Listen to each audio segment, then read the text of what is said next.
ಮಂಗಳೂರಿನ ಬಲ್ಮಠದ ಸಹೋದಯ ಸಭಾಂಗಣದಲ್ಲಿ ಈ ದಿನ .comನ ಜೈ ಹಿಂದ್ ಜೈ ಕರ್ನಾಟಕ ವಿಶೇಷಾಂಕ ಬಿಡುಗಡೆ ಕಾರ್ಯಕ್ರಮ ನಡೆಯಿತು. ವಿಶೇಷಾಂಕವನ್ನು ಬಿಡುಗಡೆಗೊಳಿಸಿ ಮಾತನಾಡಿದ ಮಂಗಳೂರು ವಿಶ್ವವಿದ್ಯಾನಿಲಯದ ಎಸ್ವಿಪಿ ಕನ್ನಡ ಅಧ್ಯಯನ ಸಂಸ್ಥೆಯ ಮಾಜಿ ಮುಖ್ಯಸ್ಥ ಪ್ರೊಫೆಸರ್ ಬಿ ಶಿವರಾಮ ಶೆಟ್ಟಿಯವರು, ದೇಶದ ಇತಿಹಾಸವನ್ನು ಅವಲೋಕಿಸಿದಾಗ ಸಾಕಷ್ಟು ಕಥನಗಳು ನಮ್ಮ ಕಣ್ಮುಂದೆ ಬರುತ್ತಿವೆ. ಮತೀಯತೆಯ ಮಧ್ಯೆ ನಿರೂಪಣೆಗೊಳ್ಳುವ ಬಹುತೇಕ ಕಥನಗಳು ಅನೇಕ ಬಗೆಯ ಸಮಸ್ಯೆ, ಗೊಂದಲಕ್ಕೆ ಒಳಗಾಗುತ್ತಿದೆ ಎಂದರು.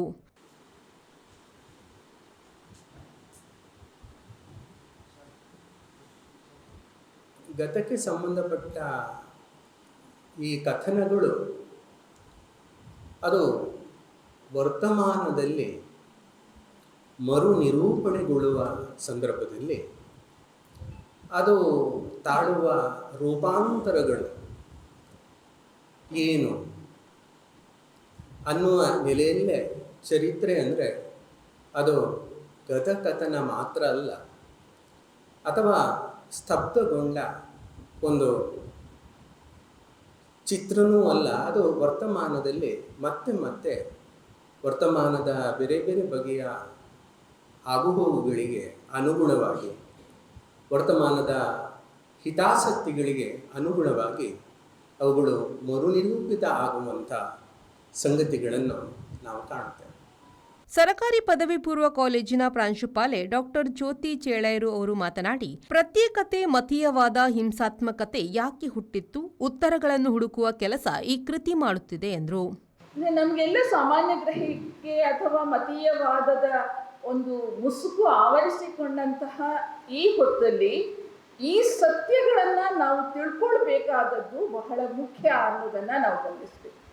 ಪುಸ್ತಕವನ್ನು ತೆರೆದು ಓದಿದರೆ ಲೆಜೆಂಡ್ ಆಫ್ ಹೈದರಾಬಾದ್ ಅನ್ನುವ ಪುಸ್ತಕದಲ್ಲಿ ಈ ಘೋಷಣೆಯನ್ನು ಹೈದರಾಬಾದಿ ಯುವಕ ಜೈನ್ ಉಲ್ ಅಬೇದ್ ಹಸನ್ ಸಫ್ನಾನಿ ನೀಡಿದ್ದಾನೆ ಅನ್ನುವ ದಾಖಲೆಯನ್ನು ಈ ಪುಸ್ತಕದಲ್ಲಿ ನೀಡಿದ್ದಾರೆ. ಅಂದರೆ ಹಿಂದನ್ನ ನಾವು ಇವತ್ತು ಎಷ್ಟರ ಮಟ್ಟಿಗೆ ತಿರ್ಚಿದ್ದೇವೆ ಅಂತಂದರೆ ನಮಗೆ ವಾಸ್ತವಿಕತೆಯ ಸತ್ಯ ತಿಳಿಲಿಕ್ಕೆ ಸಾಧ್ಯ ಆಗಲಿಲ್ಲ ಅನ್ನುವ ಅಂಶವನ್ನು ಕೂಡ ನಾವು ಗಮನಿಸಿಕೊಳ್ಬೇಕು.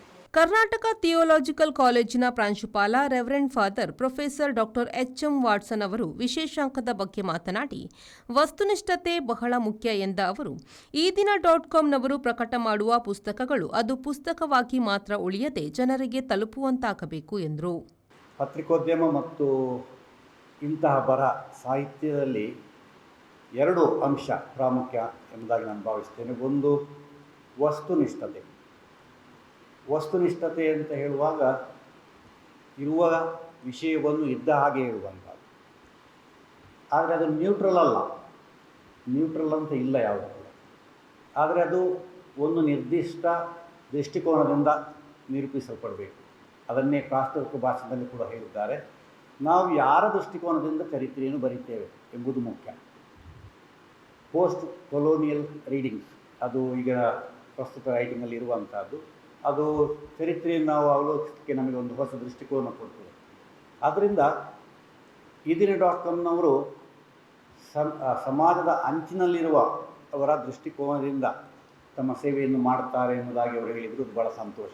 ಬ್ಯಾರಿ ಸಾಹಿತ್ಯ ಅಕಾಡೆಮಿಯ ಅಧ್ಯಕ್ಷ ಹಾಗೂ ಈ ದಿನ .comನ ರಾಜ್ಯ ಸಲಹಾ ಸಮಿತಿಯ ಸದಸ್ಯ ಉಮರ್ UH ಅವರು ಕಾರ್ಯಕ್ರಮದ ಅಧ್ಯಕ್ಷತೆ ವಹಿಸಿ ಮಾತನಾಡಿದರು. ಗೂಗಲ್ ಸ್ಟ್ಯಾಟಿಸ್ಟಿಕ್ಸ್ ಅಲ್ಲಿ ನೋಡಬಹುದು ಎಷ್ಟು ಸಾವಿರ ಮಂದಿ ಈ ದಿನ .com ಓದ್ತಾ ಇದ್ದಾರೆ ಅಂತ ನೋಡ್ಲಿಕ್ಕಾಗುತ್ತೆ. ಮತ್ತು ಜಗತ್ತಿನ ಬೇರೆ ಬೇರೆ ದೇಶಗಳಲ್ಲಿ ಕೂಡ ಕನ್ನಡಿಗರು ಓದ್ತಾ ಇದ್ದಾರೆ.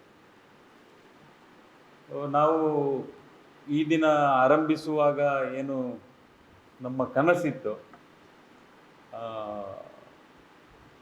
ದಿವಸಕ್ಕೆ 50 ಲಕ್ಷ ಮಂದಿ ಓದಬೇಕು ಈ ದಿನವನ್ನು ಅಂತ. ಈ 50 ಲಕ್ಷ ಸುಮ್ಮನೆ ನಾವು ಟಾರ್ಗೆಟ್ ಇಟ್ಕೊಂಡಿದ್ದಲ್ಲ.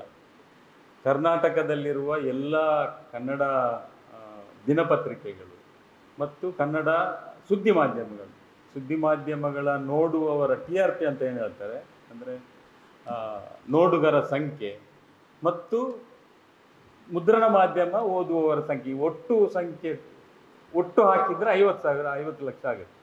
ಈ ದಿನ .comನ ಸಂಯೋಜಕ ಸಂತೋಷ್ HM ಪ್ರಾಸ್ತಾವಿಕವಾಗಿ ಮಾತನಾಡಿದರು. ಸೊ ಈ ದಿನ .com ಈ ರೀತಿ ಜನಪರವಾಗಿ ಶೋಷಿತರ ಜೊತೆಗೆ ಮತ್ತು ಧ್ವನಿ ಇಲ್ಲದವರಿಗೆ ಧ್ವನಿಯಾಗೋದಕ್ಕೋಸ್ಕರ ಈ ದಿನ .com ಕೆಲಸ ನಿರ್ವಹಿಸ್ತಿದೆ. ಜೊತೆ ಲೇಖಕ ಶಾರುಖ್ ತೀರ್ಥಹಳ್ಳಿ ಸ್ವಾಗತಿಸಿದರು.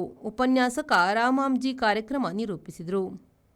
ನಾಗೇಶ್ ಕಾವೂರು, ವಿ4 ನ್ಯೂಸ್, ಮಂಗಳೂರು.